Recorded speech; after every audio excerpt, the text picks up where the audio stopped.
Bonjour, Christian. Bonjour. La nouvelle du jour. Oui. Attendez, là, est-ce que c'est le diable que j'ai devant moi? Parce que là... Oui, c'est ça, j'étais habité par l'esprit du défunt Mad Dog Vachon, mais peu importe, C'est parce effectivement. qu'on parle des exorcismes, Tout à c'est fait, ça. Donc là, tout tu à viens de fait. jouer à la personne La possession possédée par diabolique, le là. diable. Pourquoi on parle de ça aujourd'hui? Je suis fascinée.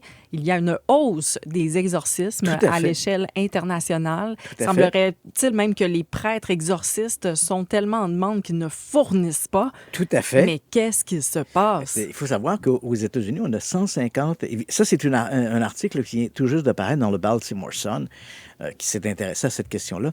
Et ça se faisait un peu conjointement avec le fait qu'on sortait aux États-Unis à Saint-Louis, l'Université de Saint-Louis, où en 1949 s'est tenu un célèbre cas de possession diabolique qui a d'ailleurs inspiré le film L'Exorciste de 1973.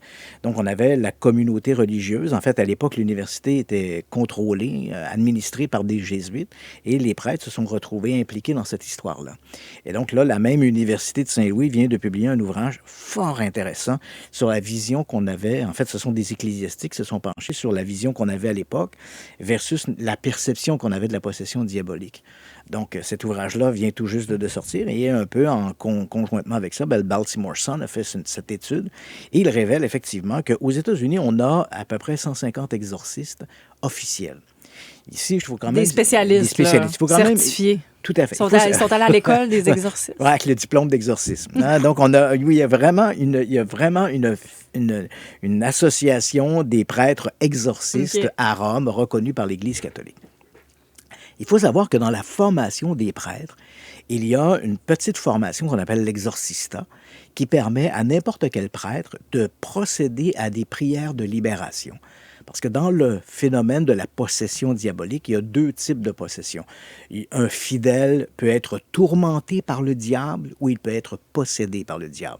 Quand il est tourmenté, le fidèle va se confier qu'il a des pensées impures, il s'adonne à des gestes un peu immoraux. Tu vois un peu le genre. Et là, il croit que c'est le diable qui l'influence. À ce moment-là, le prêtre, n'importe quel prêtre avec une formation d'exorcista, peut procéder à ces prières de libération. Là, on est loin de l'exorcisme, c'est une prière de libération. Mais lorsque le fidèle a l'impression que sa volonté se substitue à celle du diable, alors là, on est en présence d'un cas de réelle possession diabolique. Et là, ce sont des prêtres qui, généralement, ont une longue expérience et une formation pour procéder au rituel de l'exorcisme. Rituel de l'exorcisme qui existe depuis techniquement le début du 17e siècle, même si sous le Jean-Paul II, on a réécrit un peu le rituel pour permettre une évaluation psychologique ou psychiatrique. Christian Page. Oui. Est-ce que ça existe vraiment? Est-ce que quelqu'un peut vraiment être possédé par le démon? Là, tu poses une grande question. La science n'a pas à se prononcer sur est-ce que le diable existe ou non, ou est-ce que quelqu'un peut être possédé par le diable. Ce que les scientifiques reconnaissent toutefois, c'est qu'il y a des cas particuliers où on a l'impression que le, entre guillemets, le possédé ne correspond pas à des pathologies qui sont clairement établies. Donc, ils vont parler à ce moment-là d'un syndrome de possession. Ce n'est pas à la science de dire oui, il est possédé par le diable. Quelqu'un peut se comporter comme s'il était possédé par le diable. Et donc, cet article nous annonce qu'on a 150 prêtres officiels aux États-Unis. Il y en a également au Canada, il y a partout en Europe. Et pour te donner des chiffres, là, en 2010, l'Église catholique américaine a autorisé, ou à tout le moins a accepté 25 cas d'exorcisme. Il y avait 25 cas d'exorcisme par année. Et aujourd'hui, on en est à plus de 150 par année. Donc, tu vois, cette augmentation fulgurante, à un point tel que les prêtres exorcistes ne fournissent plus. Et généralement, les chiffres, des sondages comme ceux-là nous parlent des États-Unis, on sait qu'on peut avoir à peu près la même résonance dans les pays, les pays industriels ou les pays occidentaux. Donc, Par contre, la religion est beaucoup plus présente aux États-Unis qu'ici. Et ça, c'est intéressant parce que l'article du Baltimore Sun s'est intéressé à cette question. Comment expliquer que les gens, même aux États-Unis, il y a une espèce d'exode, un exil des églises. On quitte les églises pour aller ailleurs, on pratique de moins en moins. Comment expliquer qu'il y a cette augmentation?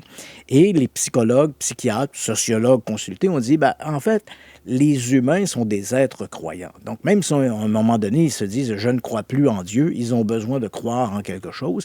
Ils vont se tourner vers des pratiques, disons, ésotériques ou mystiques. Ils vont croire aux extraterrestres, aux fantômes et à tout le reste.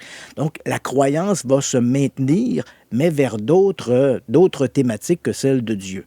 Et là, comment expliquer que la possession diabolique est de plus en plus en augmentation? Ouais, pourquoi? On pointe du doigt les médias. Les médias ont le dos large, donc ça Attends, devient... c'est notre faute? Là, c'est notre faute. Ben là, voyons. Donc, forcément... Il y a quelqu'un qui dit qu'il y a plus de maladies mentales, plus de personnes possiblement, qui souffrent de maladies mentales. Possiblement. Aussi. Mais pourquoi est-ce que ces gens-là croient, mettons entre guillemets, qu'ils croient qu'ils sont possédés par le diable? Ben, en fait, ce que pointent les sociologues et les psychologues, c'est la banalisation du diable au cinéma, à la télé et un peu partout. Le diable est devenu une espèce d'ennemi numéro un, l'ennemi public numéro un. On voit des films, par exemple, La Conjuration ou des trucs comme ça, qui connaissent d'énormes succès en salle. Et ces films-là pointent toujours du doigt vers l'esprit malfaisant, le diable. Donc, si des gens qui souffrent peut-être de troubles du comportement, ils ont l'impression que quelque chose se passe dans leur vie, ben ils auront tendance à pointer le diable puisque, de façon culturelle, le diable devient l'ennemi numéro un. Donc, ça pourrait être l'une des explications, donc cette importance du diable à travers les médias de divertissement qui amène les gens à croire qu'ils sont possédés par le diable.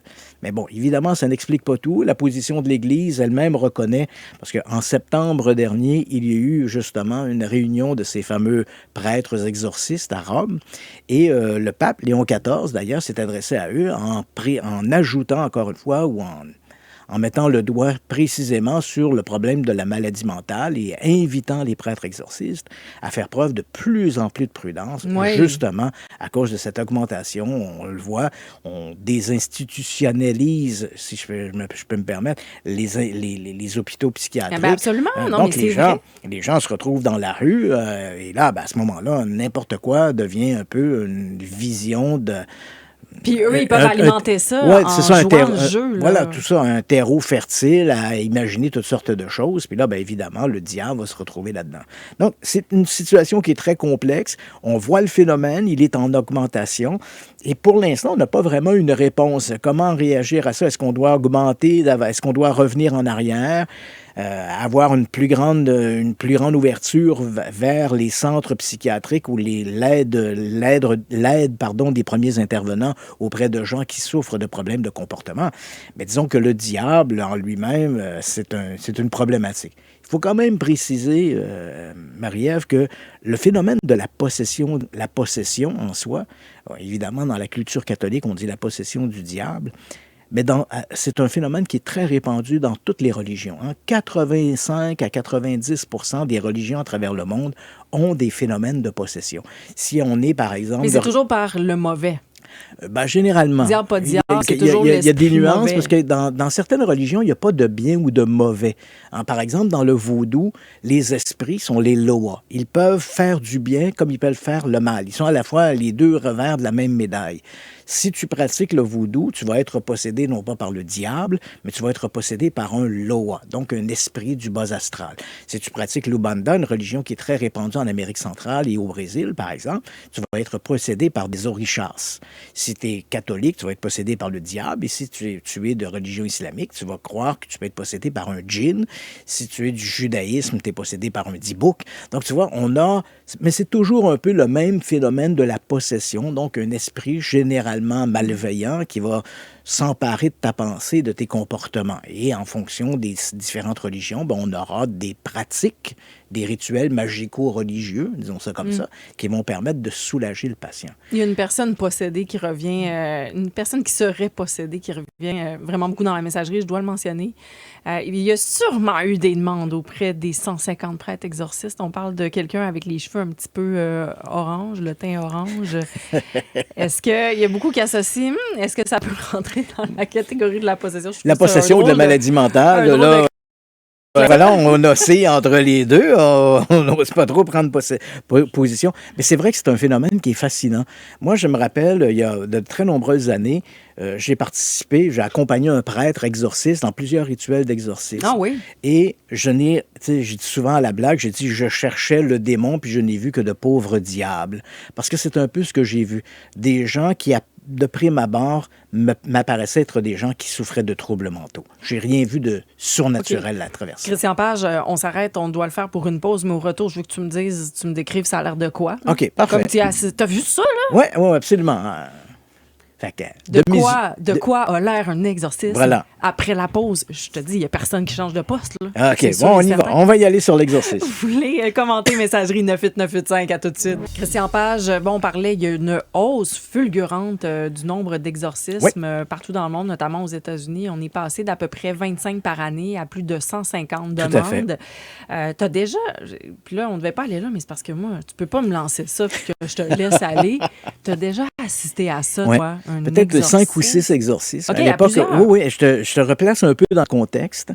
À l'époque, on avait un prêtre à Trois-Rivières qui est décédé aujourd'hui. Et lui, il se mettait un peu à dos l'Église. En fait, il n'acceptait pas les règles qui lui étaient imposées. Parce qu'il faut savoir que dans l'Église catholique, lorsqu'un fidèle prétend être possédé par le diable, le prêtre, son confesseur, doit en référer à l'archevêque et à l'évêque, et c'est l'évêque qui aura le dernier mot pour déterminer si oui ou non on procède à un rituel d'exorcisme. Et avant de procéder à un rituel d'exorcisme, il faut d'abord et avant tout que le sujet ait été vu par des psychologues et des psychiatres qui aient déterminé que l'individu ne souffrait pas d'une quelconque pathologie particulière avant d'autoriser l'exorcisme.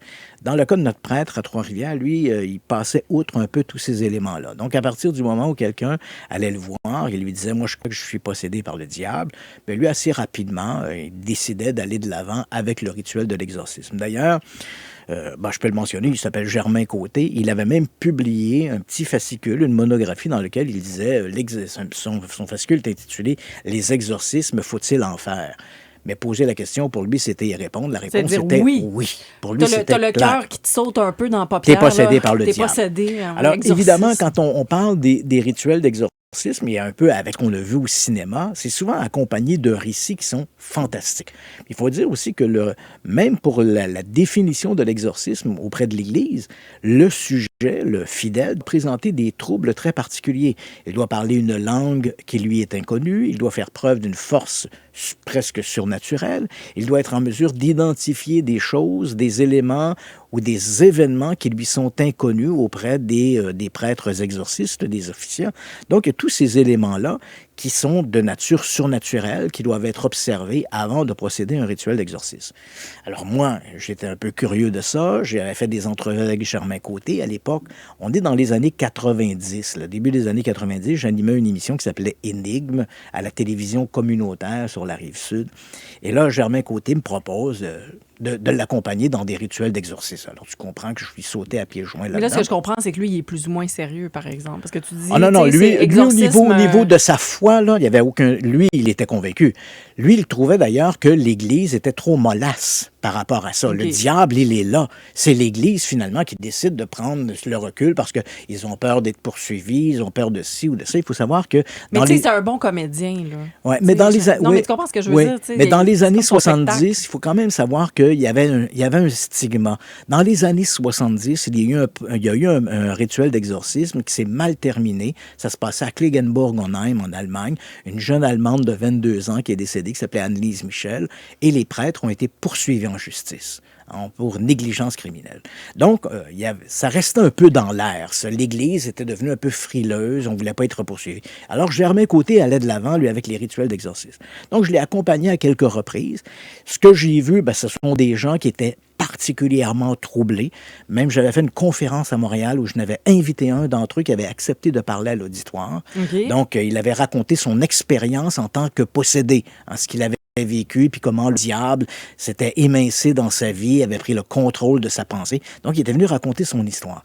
Mais les gens que j'ai rencontrés, lui était peut-être, entre guillemets, le moins affecté. Mais les autres personnes que j'ai rencontrées, je suis pas psychologue et psychiatre, mais j'ai rien vu de surnaturel. Moi, des gens qui flottent au-dessus de leur lit, là, le lit qui sautait à l'exorcisme, j'ai rien vu de ça.